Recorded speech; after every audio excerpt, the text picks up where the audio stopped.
यह शक्तिपीठ इसलिए भी विशेष है क्योंकि यहाँ देवी का स्वरूप सौम्य और रौद्र दोनों रूपों में पूजित है। सौम्य रूप में वह माता बृहंबिका है, जबकि रौद्र रूप में ब्राह्मरी देवी। श्री शैलम की महिमा समझने के लिए एक बात जानना जरूरी है। यही देवी ने एक अत्यंत घमंडी दैत्य अरुणासुर का अंत किया था। अरुणासुर कौन था और उसे कौन सा वरदान मिला था? श्री शैलम शक्तिपीठ की कथा में सबसे महत्वपूर्ण पात्र है अरुणासुर, एक दैत्य जो अपनी मां के वध से क्रोधित था। उसके मन में देवताओं के प्रति गहरा रोष था और उसी प्रतिशोध ने उसे अत्यंत कठोर तपस्या के मार्ग पर धकेल दिया। अरुणासुर नल्लमला की गुफाओं में गया, जहां उसने वर्षों तक निरंतर कठोर तप किया। उसकी तपस्या इतनी कठिन थी कि देवगण भी विचलित हो उठे।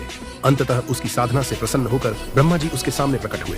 ब्रह्मा ने पूछा, वत्स, क्या चाहो? अरुणासुर ने एक ऐसा वरदान मांगा जिसने आगे चलकर समस्त लोकों में भय फैला दिया। उसने कहा, प्रभु, मुझे ऐसा वरदान दीजिए कि किसी देवता, किसी दानव, किसी असुर और किसी मनुष्य के द्वारा मेरी मृत्यु न हो सके। ब्रह्मा जी मुस्कुराए और बोले, तथास्तु। और यहीं अरुणासुर ने एक गंभीर भूल की। उसने स्त्री या स्त्री रूप जीवों का उल्लेख ही नहीं किया। उसने कल्पना भी नहीं की थी कि कोई स्त्री उसे परास्त कर सकती है। वरदान पाते ही अरुणासुर का अहंकार बढ़ गया। उसने त्रिलोक में उत्पात मचाना शुरू कर दिया।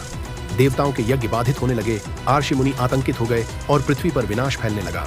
देवता जब ब्रह्मा, विष्णु और शिव के पास पहुंचे तो तीनों ने स्पष्ट कहा, अरुणासुर का अंत केवल शक्ति कर सकती है, केवल देवी, वह भी अपने अद्वितीय ब्राह्मणी रूप में।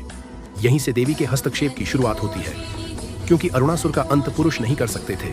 इसे समाप्त करना था मां शक्ति को।